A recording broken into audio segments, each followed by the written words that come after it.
The moment I stepped into the dining room, I knew. The plates were half empty, the wine bottles uncorked, and the laughter, loud and carefree, bounced off the walls like I'd never existed. Bree was topping off glasses, while Caleb leaned back in his chair, telling a story I'd already heard twice. I stood there holding the platter of dinner rolls like a caterer waiting for instruction. No one looked up. No one noticed. Finally, Bree glanced my way. "Oh, you like eating later anyway, right?" she said with a laugh. Like this was some inside joke between us. I didn't answer. I just stared at the table. There was no plate for me. I turned back toward the kitchen without a word. My roast, the centerpiece I'd woken up at 5 to prepare, still sat on the counter untouched. They'd served a frozen lasagna Bree had heated in the microwave. I didn't even know she'd brought one. I unpinned my cardigan and folded it over the back of a chair. My hands, still red from peeling carrots and stirring sauces, shook slightly as I lifted the lid from the pot of green beans. Still warm. No one had touched them either. From the kitchen, I could hear Caleb toasting to new beginnings and Bree laughing like she was already tipsy. No mention of the woman who'd cleaned the baseboards 3 days ago or who had polished the silverware last night while they went shopping. Just me behind the scenes, as always. I sat down at the breakfast nook and poured myself half a cup of coffee that had gone lukewarm. I didn't sip it. I just sat with it holding the mug like something might anchor me. At some point, Bree peeked her head into the kitchen. "Mom, you're not mad, are you?" she asked, already smiling. I smiled back just slightly. No, of course not. She didn't notice my voice had gone flat. She didn't notice anything. When she left, I reached over to the counter and pulled the foil over the roast. I wrapped it tightly, like sealing a door that didn't need to be opened again. Then I stood, walked to the pantry, and pulled out the travel bag I kept tucked behind the emergency lanterns. It was time to go somewhere no one expected me to serve. The drive to the lake wasn't long, but it gave me just enough time to remember all the ways I'd given up pieces of myself to keep everyone else comfortable. 30 years. 30 years of showing up, setting the table, checking every temperature, gravy, stuffing mood. I remember the first Christmas I hosted after Caleb was born. My mother was still alive then. She brought the pies, and I did everything else with a newborn on my hip. Everyone said how natural I looked in the kitchen. I mistook that for appreciation. Over the years, it became tradition. No one ever asked if I wanted the job. They just arrived empty-handed and full of expectations. I gave them holidays layered in herbs and warmth.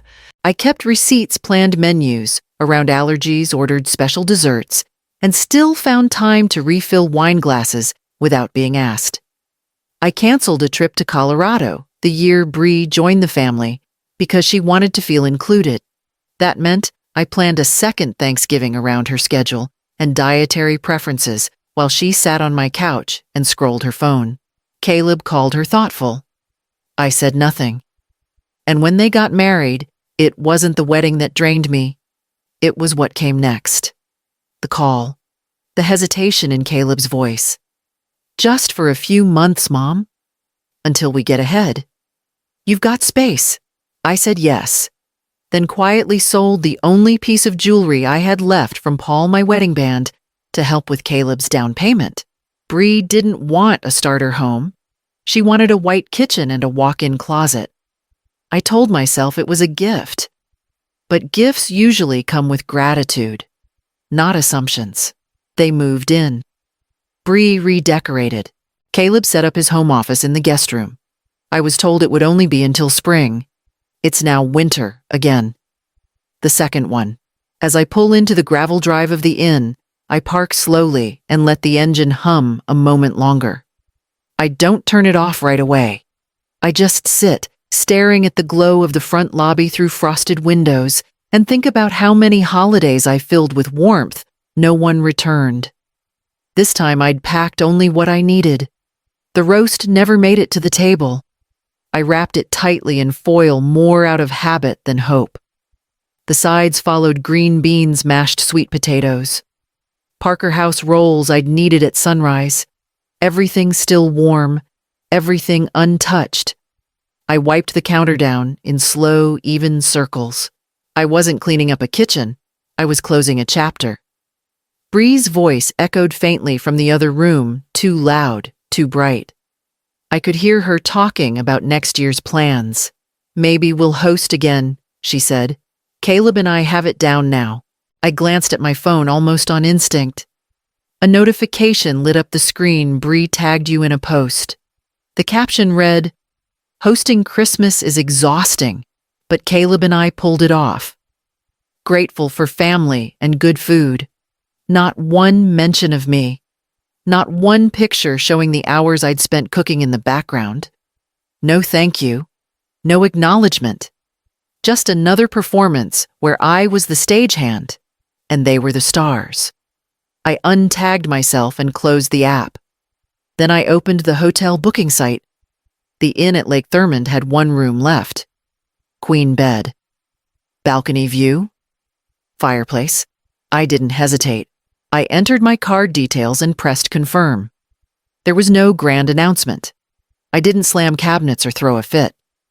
I just pulled out my small suitcase from the hall closet and began folding what I needed. Slacks, sweaters, one nice pair of shoes. My book, my phone charger. A scarf I hadn't worn in years. At the bottom of the drawer, I found the photo from Caleb's 5th Christmas, the one where Paul had lifted him to hang the angel on the tree. I placed it face down in the drawer and shut it gently. In the kitchen, I left the roast in the fridge with a note. "There's plenty left. Help yourselves." I didn't even say goodbye. As I zipped the suitcase and set it by the door, I felt it for the first time. Not guilt, not sadness, but the strange, quiet calm of stepping away from a fire. I didn't start. The house stayed silent as I reached for my keys. The house was never meant to be permanent for them. I'd offered it as a stepping stone, not a free ride. But somewhere along the way, they unpacked like they owned it and started talking about repainting the walls. Bree even mentioned remodeling the kitchen someday without asking me once. I woke before the sun and made coffee just for myself. No one else was up. The silence was almost polite. No clinking cutlery, no shallow praise. Just me, the creak of the wood floors, and the steady hum of the fridge I'd replaced last summer, after Bree complained the old one was too loud. The utilities were in my name. I'd kept it that way because it made things easier. Automatic payments, one less thing for Caleb to worry about. One more thing for me to carry. I opened the account app and hit pause on the gas and internet. Nothing irreversible, just a reminder. Then I logged into the shared credit card. They'd used it last week for takeout. I removed Caleb's access. On the kitchen counter, I left a short note. "The chef is off duty this year." No signature, just the truth. They wouldn't find it until later. Probably not until lunch when Bree would go searching for leftovers she didn't make. Back in my room, I printed a short letter I'd drafted months ago, but never sent. It listed my intention to sell the house in the spring quietly, privately, and legally sound. I folded it, sealed it, and placed it inside the drawer of my old desk in the sunroom. I wasn't leaving angry. I was leaving organized.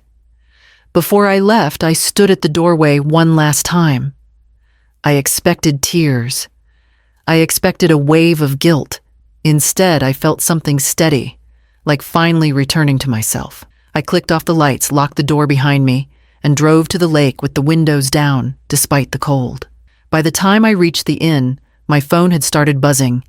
Caleb, then Bree, then Caleb again. I let it ring and watched the display go dark before setting it face down on the dresser. Let them sit in the silence I had filled for far too long. The family group chat had been full of noise the week before. Photos of Garland Bree asking who was bringing wine, my sister-in-law sharing a meme about overeating. Now it sat still. No questions. No updates. No thanks. Caleb finally broke the silence around noon with a single text. "Did you take the turkey with you?" I didn't answer. I sat by the window of the lakefront inn, hands wrapped around a warm ceramic mug, watching the light play across the water. The sun was low already, casting gold against the trees, and the only sound was the occasional creak of the old building settling, peaceful, uninterrupted. The turkey was in the fridge, wrapped and waiting, like everything else I'd prepared. I left it for them. I wasn't cruel, I was just done. Another message came an hour later. "Mom." Then nothing. I placed the phone on the nightstand and turned its screen down. Dinner at the inn was quiet, just a few other guests scattered at small tables nodding politely. I had soup and grilled trout with lemon, nothing fancy, but every bite felt earned. When the waitress asked if I wanted dessert, I said yes without glancing at the price. Back in the room, I opened the small notebook I'd packed without thinking and flipped to a blank page. At the top, I wrote, "Things I gave that were never returned." I paused, then wrote the first line. 1. My time. I kept going. 2. My wedding ring. 3. My weekends. 4. The Christmas I missed when Caleb had the flu. 5. My guest room. 6. My quiet. 7. My place at the table. The pen moved faster the longer I went. It didn't feel like a list. It felt like a reckoning. Not for them, for me. At the bottom of the page, I added one more line. 8. The apology that never came. I closed the notebook and turned out the lamp. The next morning, I opened the curtains and let the daylight in. The sky was clear. My phone had buzzed 3 times overnight. I didn't check it. Instead, I reached for the second page. Caleb's call came the day after Christmas. I let it ring through the first time, then the second. On the third, I picked up. "Are you okay?" he asked. His voice wasn't warm, it was irritated, like I'd made things difficult by removing myself from the script. "I'm fine," I said, and I was. For the first time in a long while, there was a pause. Then came the question I'd been waiting for. "You're really not coming to New Year's?" "No," I said without decoration. "I have plans." Bree followed with a string of voice notes, each more performative than the last. "We didn't know you were feeling that way," she said in one. "You should have said something." Then it just threw everything off. "We were counting on you." In another, "Caleb's been really stressed." "Maybe just come for dessert?" My sister-in-law left a voicemail dripping in guilt. "Your absence was noticed." She didn't say missed, just noticed. I didn't reply to any of them. June called the next morning.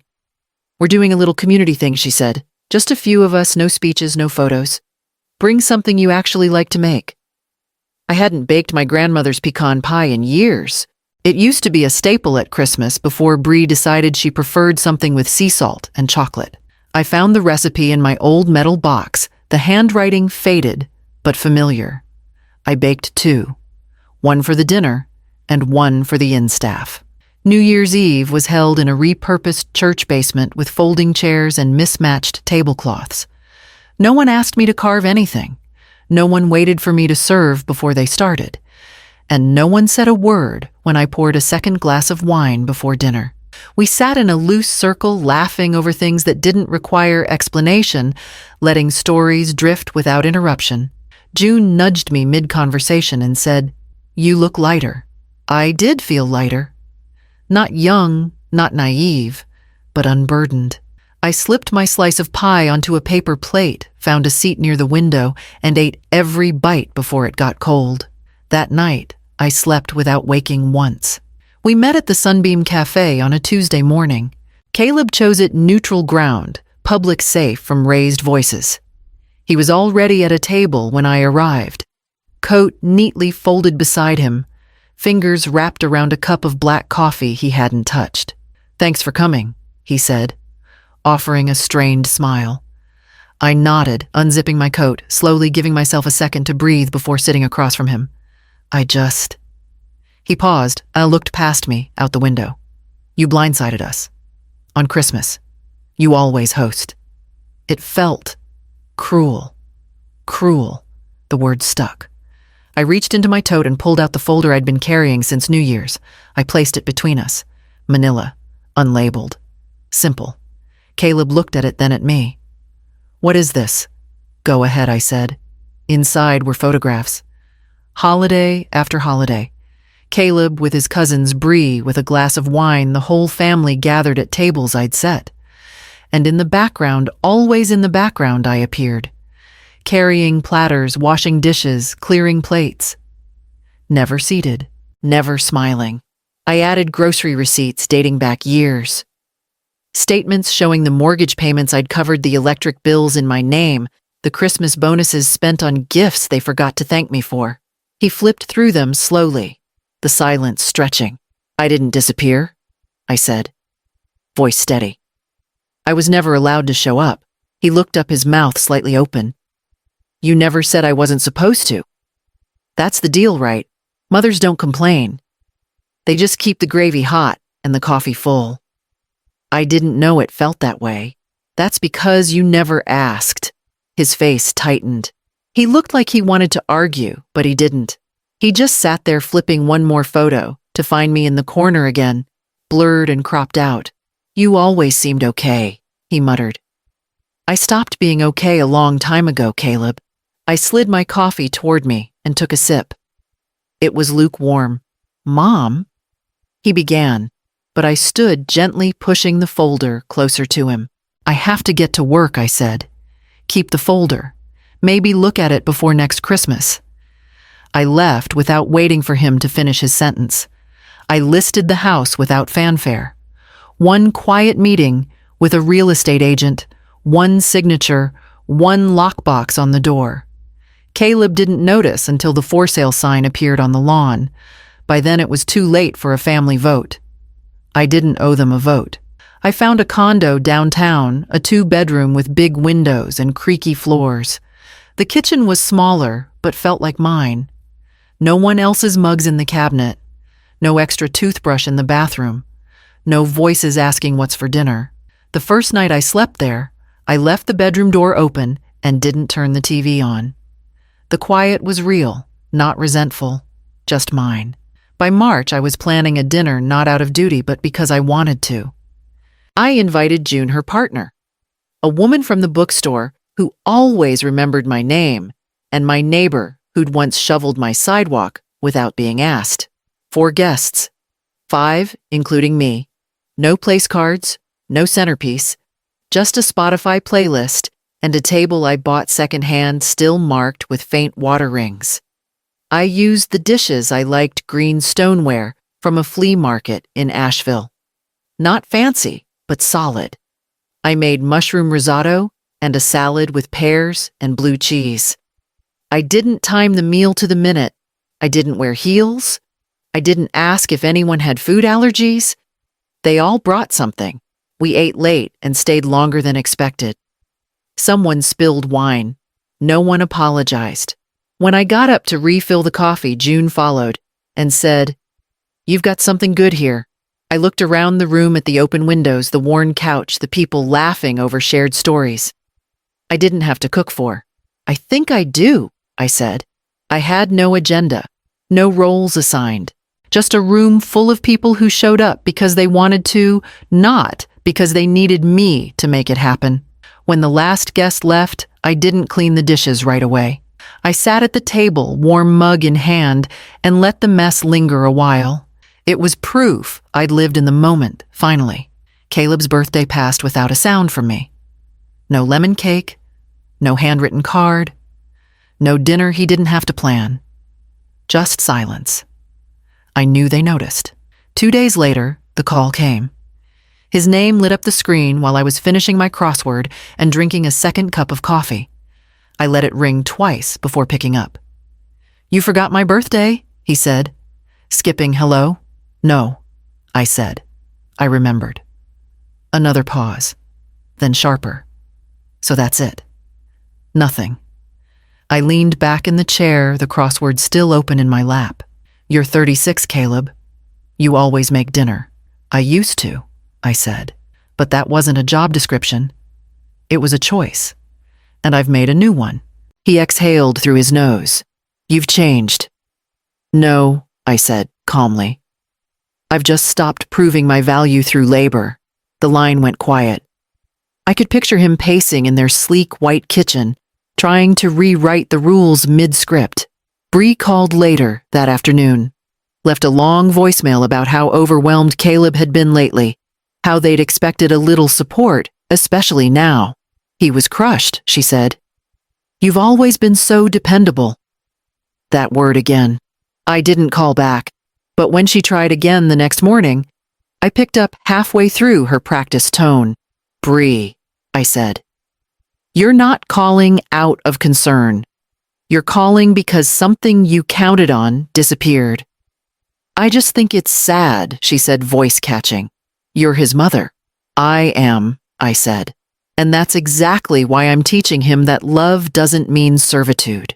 She went quiet, unsure how to respond. I'm not angry, I continued, but I'm done being a safety net you only notice when you fall. There was a beat of silence. But what about next month Easter? I almost laughed.